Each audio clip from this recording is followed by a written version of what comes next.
प्रथमे मोर परिचय निश्चय आवश्यक मो ना साध्वी प्रतिभा मिश्र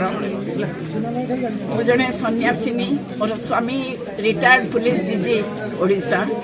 विदेश आम बहुत वर्ष पृथ्वी विभिन्न जगह रहीचु जीवन अनुभूति रे प्रथम है गुरु ग्रहण गुरु माने भगवान निजे गुरु रूप में आसिक आमको प्रेरणा दियंती एवं मोर जीवन को उत्सर्गीकृत करछि जे मोर उत्कल जननी प्रत्येक संतान प्रत्येक नारी मुहरे हस फुटेबा एवं सेथिबाई प्रथमे आवश्यक स्वास्थ्य एवं स्वास्थ्य केमिति हबो कहीदेले हुएनी एई मेगा कैंप जो करिछु एटा कलिंग हॉस्पिटल रे मते से बहुत श्रद्धा करती बड़ बड़ डाक्टर माने गायनोकोलॉजिस्ट हार्ट स्पेशलिस्ट एते बड़ बड़ मार्केटिंग अफिसर्स समस्ते गोटे शब्द श्रद्धारू से चली आसी जे लोकंकर भल लोक स्नेह श्रद्धा शिखेवाई मुझे कहती तुम गुटका भल पाओ ना निज स्वास्थ्य भल पाओ यही मेगा कैंप होपण मानकर सदिच्छा आपण मान शुभेच्छा आपण मान भितर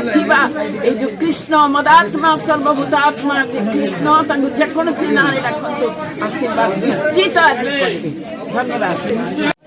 मु विभूतिभूषण मल्लिक ठाकुर अनुकूल चंद्र जन शिष्य जिरालू आसी पार्टिसिपेट करुच्ची आमर सेवा कार्य सेटा तो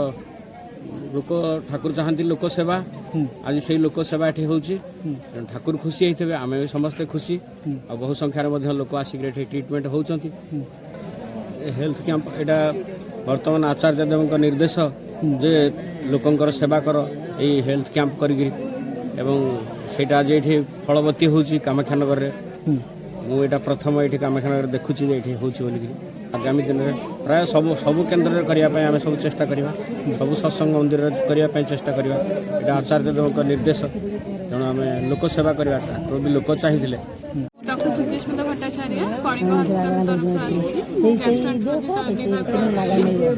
गोटे मेगा कैंप आयोजन कर समस्त डाक्तर मैंने आसछंती लोक मैंने समस्त आसछंती आम चाहूँ आम निजको सेवार नियुक्त करवा कैंप को गोटे बहुत बड़ सक्सेस कर।